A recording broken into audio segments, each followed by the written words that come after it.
Faz sentido ter um laudo de TDAH e autismo?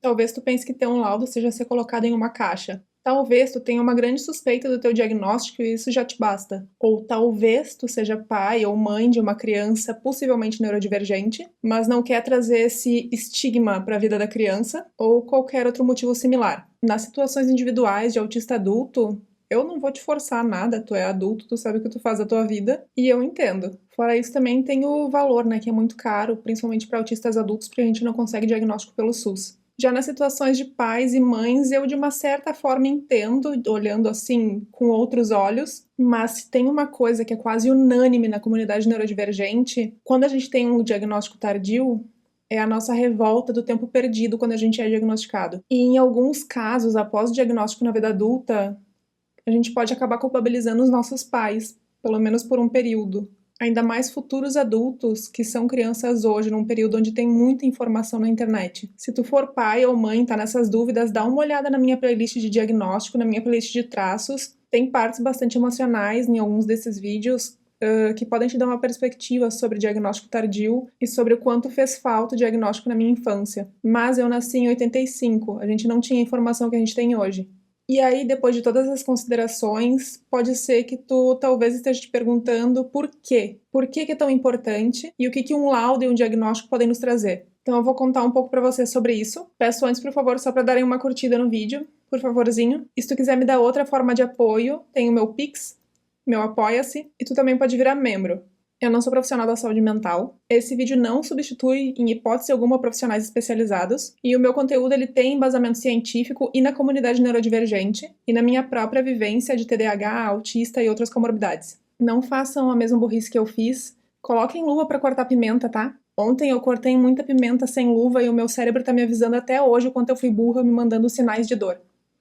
Antes de mais nada, vamos deixar uma coisa clara aqui. Sim, diagnóstico e laudo são coisas diferentes. Laudo médico tem fins legais, relatório psicológico, que alguns profissionais chamam de laudo psicológico, que é feito após os testes, não tem fins legais. O que de certa forma é bastante ruim e fora do Brasil, psicólogos podem dar laudos com fins legais. Então, já que alguns profissionais chamam o laudo psicológico, o relatório psicológico de laudo também, quando eu falar de laudo nesse vídeo, vamos deixar claro que eu tô falando sobre o laudo médico com fins legais, tá? Então, resumão. O laudo vem depois do diagnóstico. Em adultos, o processo de diagnóstico geralmente é feito por neuropsicólogos e laudo só pode ser feito por médicos. Autistas adultos costumam escolher psiquiatras. E um segundo ponto muito importante é que, infelizmente, hoje, para grande parte dos neurodivergentes, o diagnóstico e o laudo são coisas inacessíveis porque são muito caros. Eu passei alguns anos economizando e tive que, inclusive, pedir dinheiro emprestado para minha família, que é uma família com bastante dificuldades nesse sentido. Então, eu tenho plena noção de que laudo e diagnóstico são privilégios, principalmente para adultos de alto mascaramento que não conseguem diagnóstico via SUS, ou raramente conseguem, porque são poucos os profissionais que têm esse conhecimento. O diagnóstico pode ser transformador, tanto para a gente quanto para as pessoas ao nosso redor. Quando a gente fala sobre autismo e TDAH, por exemplo, crianças são muito mais diagnosticadas. E nós, adultos, principalmente quando a gente tem muito masking, podemos passar grande parte, ou às vezes toda a vida, sem saber que a gente é neurodivergente. E para nós, quando a gente já passou uma vida inteira sem saber que a gente é neurodivergente, esse diagnóstico pode trazer uma nova perspectiva sobre a nossa vida. Ele oferece respostas e oportunidades que podem melhorar significativamente a nossa vida, nosso bem-estar, muitas coisas. Então eu queria falar sobre as razões que, na minha opinião, e na de boa parte da comunidade neurodivergente, tornam o diagnóstico e o laudo tão importantes. Autocompreensão. O diagnóstico pode explicar as dificuldades que a gente continuamente passa ao longo da vida, como socialização atípica, dificuldades e crises para sair de casa, ou no ambiente de trabalho, ou até dificuldade de manter o emprego, de manter relacionamentos amorosos, amizades, dificuldades extremas de fazer atividades do dia a dia, muitas questões. Lembrando que nem todo TDAH e autista tem esses traços, ou não tudo da mesma forma. E essa autocompreensão nos mostra que essas dificuldades ou atipicidades não são falhas, nem anomalias, diferente do que querem fazer a gente acreditar. Redução da culpabilização e ansiedade.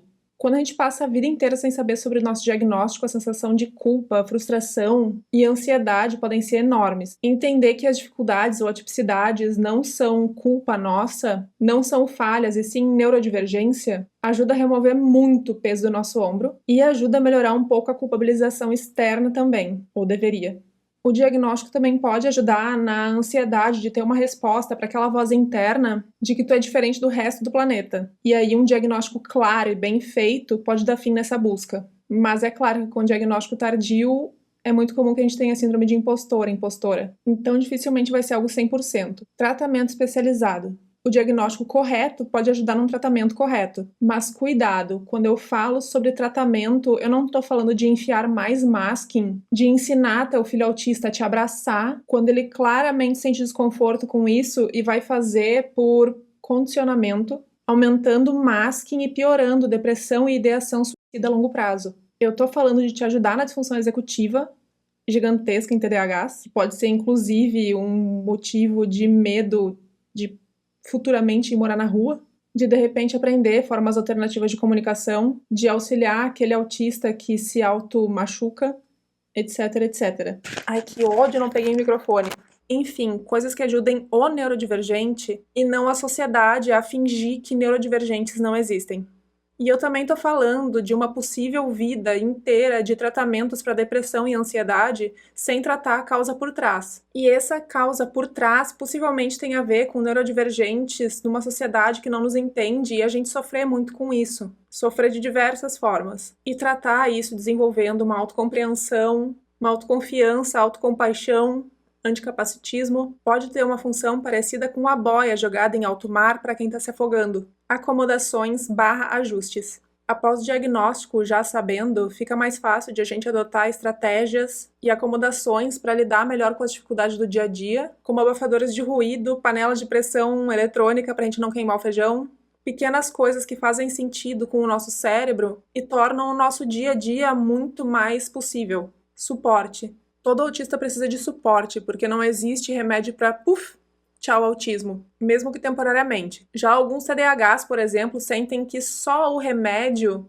já dá conta de tudo. Eu confesso que eu não sei o que significa isso e não consigo nem imaginar essa possibilidade. Eu definitivamente ainda não encontrei a minha pílula da felicidade. E então esse suporte, em geral, vem de familiares próximos. Na parte social, na lembrança de tomar remédio, na comunicação, nas tarefas de casa, no suporte financeiro. Eu, por exemplo, tenho alguns suportes. Eu ainda moro numa casa do lado da casa da minha mãe, no mesmo terreno, eu não pago aluguel. Ainda conto com um pouco de suporte financeiro da minha mãe. Reduziu um pouquinho com o YouTube, mas não é bem assim como as pessoas pensam. E eu tenho muita dificuldade para sair de casa. Então eu aproveito os dias que ela vai no mercado, que é semanalmente, para pedir uma meia dúzia de coisas. Daí, da minha forma, se é algo possível para mim, eu ajudo ela com outras coisas. Autovalidação e autoestima. O diagnóstico nos proporciona uma nova forma de olhar para nós mesmos, uma nova forma de entender a nossa identidade mesmo, a nossa experiência de vida. No caso de autistas, o diagnóstico nos permite entender quase que na nossa totalidade, tá, não exageremos, isso porque nós não temos autismo, nós somos autistas. E ser autista reflete em absolutamente tudo que a gente é. Eu também sou TDAH, mas eu não sei se eu posso dizer o mesmo sobre ser TDAH. Apesar da minha parte TDAH também ser uma boa parte de quem eu sou. Mas ainda acho que autismo é muito mais preenchedor de quem a gente é nesse sentido. Me digam o que pensam sobre. Daí compreender quem somos, compreender aquilo que é peça fundamental na nossa individualidade, nos ajuda a mandar embora culpa, dúvidas e a construir autoestima, validar a nossa vivência e abraçar nossas diferenças. Remoção de máscaras. Masking, no caso de autismo, TDAH e outros transtornos, é quando a gente esconde nossos traços do resto do planeta para sobreviver numa sociedade neurotípica. E a gente sabe que de neurotípico mesmo são poucas as pessoas no planeta. Atualmente é difícil quem não tem um transtorno. Mas a sociedade foi construída para neurotípicos e não aceita neurodivergência. Muitas vezes até as pessoas mais próximas de nós não aceitam a nossa neurodivergência. Então, depois de muito tentar e sofrer, a gente enfia nossas máscaras no rosto, nos camuflando de neurotípicos. Já foi comprovado em inúmeras pesquisas que masking a longo prazo aumenta depressão e ideação. E quando a gente não é diagnosticado, a gente sequer sabe o que é masking. A gente entende que tem alguma coisinha de diferente dentro da gente e a gente esconde. ou a gente faz até de forma inconsciente. Isso, como mostram pesquisas, é muito maior em mulheres, pessoas pretas e outros grupos minorizados. O diagnóstico, a compreensão de tudo o que a gente faz e a sociedade demoniza, pode inicialmente até trazer uma revolta contra essas pessoas, contra a sociedade, por todo o masking que a gente teve que fazer. E depois, aos poucos, pode nos ajudar a ir nos desfazendo desse masking, dessa camuflagem, e por isso que muitas pessoas perguntam: por que tu se tornou mais autista depois do diagnóstico? Ou outro transtorno. Mas ninguém fica mais autista. Isso é remoção do masking e tem a ver com aquela palavra que já está um pouco gasta: empoderamento. Redefinição de relacionamentos. O diagnóstico permite que familiares e amigos compreendam melhor a necessidade de autistas, contribui com empatia, paciência, apoio nas interações e suporte. Isso pode melhorar muito a qualidade de relacionamentos e reduzir conflitos por familiar achando que a gente não faz algo por frescura, má vontade, preguiça. Quando a nossa família e amigos sabem do nosso diagnóstico, eles podem se informar e aprender quais as melhores formas de nos ajudar, de nos apoiar, criando um ambiente mais acolhedor e mais inclusivo. Planejamento para o futuro. Planejar o futuro é algo que me assusta imensamente. Mas com o diagnóstico, a gente consegue planejar a estratégia para lidar com as transições da vida, como mudanças de emprego, mudanças de residência, aposentadoria, com mais preparo, menos ansiedade. E a gente também pode desenvolver mais habilidades e táticas que a gente possivelmente não saberia desenvolver sem um diagnóstico. Isso, como eu falei antes, melhora a nossa qualidade de vida em geral, pensando no agora e futuramente. Direitos. O laudo, como eu falei, é um documento que tem valor legal, e no caso de autismo e outras condições que são consideradas deficiências, infelizmente TDAH ainda não é no Brasil, isso nos permite ir atrás de direitos e também do nosso CIPTEA, que é a carteirinha do autista. Eu não conheço todos os direitos e quais os níveis, entre aspas, e idades tem direito a cada um deles. Eu tô pesquisando para fazer vídeo sobre isso quando eu tiver mais informações.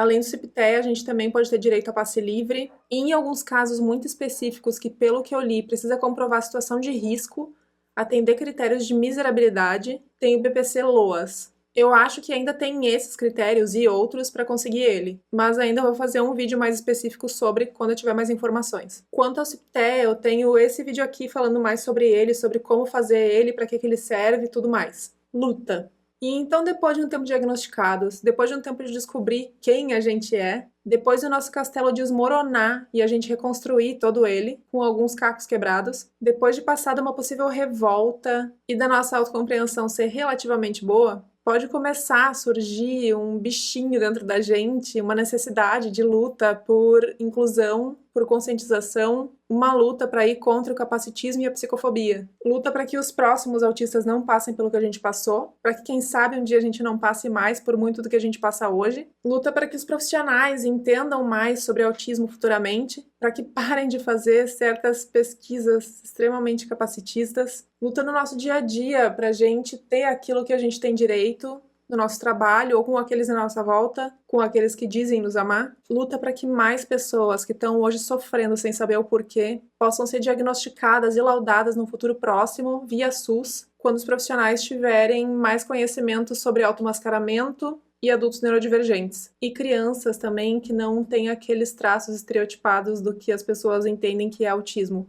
Diagnóstico pode ser um ponto de virada para nós. Eu considero bastante importante, e eu entendo que mesmo assim, com todos esses pontos, pode ter gente que segue não fazendo questão do seu próprio diagnóstico, e tudo bem. Se eu esqueci alguma coisa, comenta aqui embaixo, por favor, o que mais que tu vê de importância, e comenta também o que o laudo te trouxe de positivo, ou se tu tá tendo dificuldades com ele, porque tem um momento que a gente fica, né, um pouco perdido com o laudo, ou se tu ainda não conseguiu, não sabe quando vai conseguir, ou não quer fazer. Ah, e não esquece de deixar um like na saída, se tu acha que faz sentido, é claro. E caso tu tenha esquecido de deixar antes. Alô, meus TDAHzinhos. Espero que todos estejam bem, minimamente bem, que estejam se entupindo de panetone. Os meus veganos estão chegando. E se cuidem. Beijo.